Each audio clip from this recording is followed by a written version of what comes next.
Hello friends, स्वागत है आपका मेरे यूट्यूब चैनल अक्षत साइंस में। साथियों, आज हम विज्ञान विषय कक्षा 6 के 5वें अध्याय पदार्थों के पृथक्करण के बारे में चर्चा करेंगे।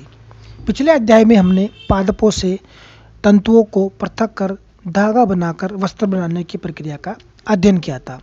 आज हम खाद्य सामग्रियों में से अशुद्धियों को पृथक करने की प्रक्रिया की जानकारी करेंगे।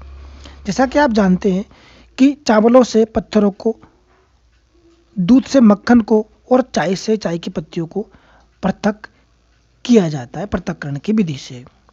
पृथक किए जाने वाले पदार्थों के कणों को अवस्थाओं के आधार पर ठोस, द्रव और गैस में बांटा गया है। अब बात करते हैं पृथक्करण की विधियों के बारे में। पृथक्करण की मुख्य रूप से 4 विधियां हैं। पहली हस्त चयन विधि है। जैसा कि नाम से ही पता लगता है कि खाद्य सामग्री गेहूं, चावल, दाल में से कुछ मिट्टी, कण और पत्थरों को, भूसों को पृथक करने की प्रक्रिया को हस्त चयन की प्रक्रिया कहा जाता है। दूसरी विधि हमारी थ्रेसिंग की विधि है। थ्रेसिंग में साथियों, खेत में से काट कर लाई जाने वाली फसलों के डंठलों, डंडियों में से अन्न कणों, अनाज को पृथक करने की प्रक्रिया को थ्रेसिंग कहा जाता है। प्राचीन काल में डांडियों को हाथों से पीटकर या बेलों के माध्यम से कुटवा करके अन्न को अलग किया जाता था। आधुनिक समय में थ्रेसिंग का कार्य बड़ी मशीन जैसे कंबाइन मशीन है और थ्रेसिंग मशीन है, उसके माध्यम से यह कार्य किया जाता है। पृथक्करण की तीसरी विधि का नाम है निष्पादन विधि। निष्पादन की क्रिया में रेत, लकड़ी का बुरादा, सूखी पत्तियां, इसमें और भी कुछ मिला हुआ हो सकता है, अशुद्धियां जिन्हें कहते हैं, उन्हें एक पात्र में भर करके कंधे पर रख करके, और जब तेज हवा का बहाव चलता है तो उसी दिशा के अंदर ऊपर से उस मिश्रण को नीचे गिराया जाता है। तो उसमें मौजूद गंदगी के जो कण हैं, जो भूसा है, मिट्टी के कण हैं, वो हवा के माध्यम से दूर चले जाते हैं और खाद्यान्न जो पदार्थ है, चावल, दाल, गेहूँ, उनका एक जगह पर ढेरी लग जाती है और इस प्रकार मिश्रण के अवयवों को ऊपर से गिरा करके अलग करने की जो प्रक्रिया है, उसको निष्पादन की प्रक्रिया कहा जाता है। इस विधि का उपयोग भूसे में से अन्न के कणों को पृथक करने के लिए किया जाता है। पृथक्करण की तीसरी विधि है पृथक्करण की तीसरी विधि है चालन विधि। चालन में क्या होता है साथियों, चालन को छानने की प्रक्रिया भी कहा जाता है। जैसे आटा, बेसन या दाल का जो चूर्ण होता है, जो उस चूर्ण को छलनी में लेकर के और छानने की प्रक्रिया के द्वारा चोकर को ऊपर से अलग कर लिया जाता है और नीचे छने हुए पदार्थ की अलग से ढेरी बना ली जाती है। तो ये भी एक छानने की प्रक्रिया है। इसमें अशुद्धियों जब चालनी में रह जाती है तो उस चालनी में रही अशुद्धियों को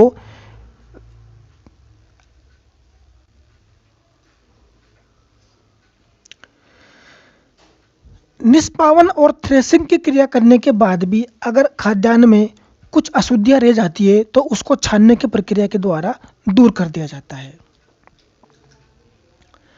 चावल तथा दाल को पकाने से पहले हम उक्त सामग्री को जल से धोते हैं और जब इनको धोया जाता है तो खाद्यान्न में चिपकी हुई अशुद्धियां जैसे धूल के कण आदि वो घुल करके पानी में चली जाती है। और इस प्रकार साथियों, बाहरी अवयवों के नीचे तली में बैठ जाने की प्रक्रिया को अपसादन की क्रिया कहा जाता है। अपसादन का मतलब ये है कि जैसे किसी गेहूं को या चावल को हमने किसी बर्तन में धोया और धोने के बाद जब उसको छोड़ दिया जाता है तो जो भारी कण यानी कि जो चावल और जो खाद्यान्न है वो नीचे बैठ जाते हैं और जो अशुद्धियाँ होती है वो पानी के अंदर घुल जाती है। अब इस प्रकार जो घुली हुई जो अशुद्धियाँ होती है उनको हम पात्र में से नीचे गिरा देते हैं। जैसा कि आप चित्र में देख पा रहे होंगे कि ये जो प्रक्रिया है, इस प्रक्रिया को अपसादन की क्रिया कहा जाता है। ये अपसादन की प्रक्रिया। और ये जो आपने पास में चित्र में जो दिखाई दे रहा है, इस वाली घटना को निस्तारण कहा जाता है। निस्तारण में क्या होता है कि जो घुली हुई अशुद्धियाँ होती है वो एक पात्र में से दूसरे पात्र में निकाल दी जाती है। अब बात करते हैं साथियों कि ये जो सिद्धांत है, ऐसे द्रवों के पृथकों को मिश्रण द्रवों के मिश्रण को पृथक करने में उपयोग किया जाता है जो आपस में मिश्रित नहीं होते हैं। जैसे तेल और जल, क्या कभी आपस में मिल पाते? नहीं ना, क्योंकि जल के ऊपर तेल की एक परत बन जाती है। तो साथियों, इस जल और तेल के मिश्रण को पृथक करने के लिए भी निस्तारण विधि का ही प्रयोग किया जाता है। आज जब निस्तारित करते हैं तो तेल की जो परतें होती है उनको अलग से दूसरे पात्र में निथार दिया जाता है और जल नीचे शेष बच जाता है। जब हम घरों में चाय बनाते हैं तो चाय बनने के बाद में उस चाय को छान लिया जाता है छन्ने के अंदर, और चाय पत्ती ऊपर रह जाती है और पकी हुई चाय नीचे चली जाती है। तो ये सारी जो घटना चक्र है उसको भी हम छानने की क्रिया कहेंगे या निस्यंदन की क्रिया कहेंगे। निस्यंदन और छानने की क्रिया एक ही प्रक्रिया है। इस क्रिया को हम फिल्टर पेपर के माध्यम से भी संपन्न कर सकते हैं। फिल्टर पत्र साथियों एक ऐसा निस्यंदन पेपर होता है जिसमें बहुत सारे सूक्ष्म छिद्र होते हैं और उन सूक्ष्म छिद्रों के माध्यम से हम बारीक से बारीक या ज़्यादा से ज़्यादा घुली हुई अशुद्धियों को भी दूर कर लेते हैं। जैसे बात करते हैं कि हम घर में जो है फलों का रस बनाते हैं, सब्जियों का रस निकालते हैं, तो हम उसको डायरेक्ट नहीं पी सकते क्योंकि उसमें छिलके और फलों के बीज भी होते हैं।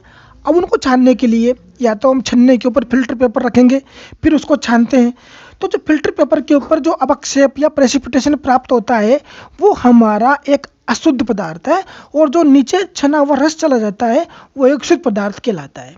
तो इस प्रकार से हम इसी प्रक्रिया के माध्यम से पनीर को भी छान लेते हैं। पनीर बनाने की प्रक्रिया में क्या करते हैं, दूध के अंदर थोड़े से नींबू की कुछ बूंदें डाल देते हैं और उसको गर्म किया जाता है। जब वो गर्म की प्रक्रिया उबलने के लिए शुरू हो जाती है तो वो दूध फट जाता है, और फटने के बाद में जो प्रेसिपिटेशन निकलता है, अर्थात जो पनीर से पूर्व का उत्पाद निकलता है, उसको हम निकाल लेते हैं और निकाल करके उसको जो है एक स्क्वायर शेप के अंदर जमा करके पनीर बना लेते हैं। यानी कहने का मतलब ये हुआ कि फिल्टर पेपर के माध्यम से हम पनीर या फलों के रस को भी छान कर अलग कर सकते हैं और शुद्ध पदार्थ को अलग कर लेते हैं। ये तो बात हो गई साथियों छानने की प्रक्रिया की। अब हम बात करते हैं साथियों की वाष्पन की क्रिया क्या होती है, कि जल को गर्म करने के बाद में जो जल वाष्प के रूप में उड़ करके चला जाता है, उड़ने की क्रिया जो हो जाती है उसको वाष्पीकरण की क्रिया कहा जाता है। जैसे हम बात करते हैं कि बड़े समुद्र होते हैं, समुद्र में से कुछ पानी लेकर के हम एक पात्र में रख देते हैं, या सीधे समुद्रों की बात करते हैं तो समुद्रों में से पानी वाष्प बन करके ऊपर चला जाता है, और जो नीचे अवक्षेप बचता है वो एक लवणीय अवक्षेप होता है। उस लवणीय अवक्षेप को हम फैक्ट्रियों में शोधन परिशोधन के माध्यम से उसका नमक तैयार कर लेते हैं। अब बात करते हैं साथियों पृथक्करण की अन्य गतिविधियों की। तो जैसे कि हम जानते हैं कि रेत और नमक का एक मिश्रण होता है। अब इस मिश्रण में हम थोड़ा सा पानी मिला देते हैं। अब हम ये कैसे पता करें कि ये हम इसको जो है अलग कैसे करें, तो अब इसको अलग करने की जो प्रक्रिया है उसको भी हम या तो निस्तारण के माध्यम से करेंगे या निस्यंदन के माध्यम से करेंगे। सबसे पहले क्या करेंगे साथियों, जो निस्तारित जो द्रव होता है उसमें से नमक व जल को पृथक करते हैं। कैसे करेंगे भाई, जैसे हमने एक केतली के अंदर कुछ रेत ले ली, कुछ नमक ले लिया और पानी मिला लिया, तो इसमें तीन चीज़ हो गई, नमक पानी और रेत। अब हम क्या करते हैं कि उस ऊपर वाले पानी को निथार करके दूसरे पात्र में ले लेते हैं और रेत नीचे बैठ जाती है। अब निथरे हुए पानी को एक दूसरे पात्र में लेकर के गर्म करते हैं। तो गर्म करने की प्रक्रिया में हम क्या देखते हैं कि देखिए साथियों, ये हमारी केतली है और इसके अंदर कुछ पानी भरा हुआ है। इसको हम बर्नर के माध्यम से गर्म करते हैं, और गर्म करने के साथ में जो पानी होता है वो भाप बन करके ऊपर एक पात्र से टकराता है। जैसे आप देख रहे हैं कि यहाँ पर इस पात्र से ये पानी की जो वाष्प वो टकराती है। टकराने के बाद में वो पानी ठंडा होकर के और इस प्रकार से ये हमारे इस पात्र में आकर के गिर जाता है और पानी के रूप में हमें प्राप्त हो जाता है। तो साथियों इसी प्रकार की घटना को वाष्पीकरण की क्रिया कहा जाता है। अब देखिए कि जल के गर्म होकर भाप बनने के बाद जो जल बनने की क्रिया होती है उसको संघनन की प्रक्रिया कहा जाता है। ठीक है, संघनन की प्रक्रिया कहा जाता है, अर्थात जल वाष्प से द्रव अवस्था में परिवर्तित होने की घटना संघनन की क्रिया कहलाती है।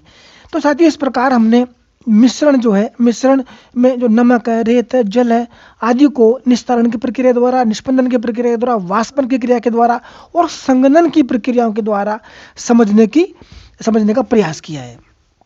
अब बात करते हैं साथियों कि क्या हम क्या जल किसी पदार्थ की कितनी भी मात्रा को घोल सकता है? बिल्कुल घोल सकता है। अब हम इसके लिए प्रायोगिक कार्य कर लेते हैं। साथियों, हम क्या करते हैं, एक बीकर में थोड़ा पानी लेते हैं और उसमें एक एक चम्मच करके नमक उसमें डालते जाते हैं और उसको अच्छे से घोलते जाते हैं। वो घुलता जाता है, फिर जब एक चम्मच नमक हमने डाल दिया, फिर हम उसको घोलेंगे, फिर एक चम्मच नमक डाल दिया, हम उसको घोलते जाएंगे और एक वक्त ऐसा आता है जब वो पूरा पानी उसमें घुल करके एक सांद्र अवस्था में चला जाता है। अर्थात उसमें और नमक अगर डालते हैं तो वो नहीं घुलेगा। क्यों? क्योंकि जो पानी के घोलने की जो क्षमता थी वो समाप्त हो चुकी है, अर्थात वो एक संतृप्त अवस्था में जा चुका है। यानी कि अब और नमक डालने पर वो पानी में जो है नमक नहीं घुलेगा, वो संतृप्त हो चुका है। संतृप्त का मतलब ये साथियों कि वो और ज़्यादा नमक को नहीं घोल पाएगा, अर्थात वो संतृप्त हो चुका है। अब अगर ये इसमें हम और पानी डालते हैं और फिर और नमक डालते हैं और फिर उसको घोलते जाते हैं, फिर पानी डालते हैं और फिर नमक डालते हैं, तो साथियों ऐसी प्रक्रिया आगे अनवरत रूप से चलती रहती है। इस घटना को असंतृप्तता कहते हैं, अर्थात वो नॉन सेटिस्फाई पोजीशन में चला जाता है।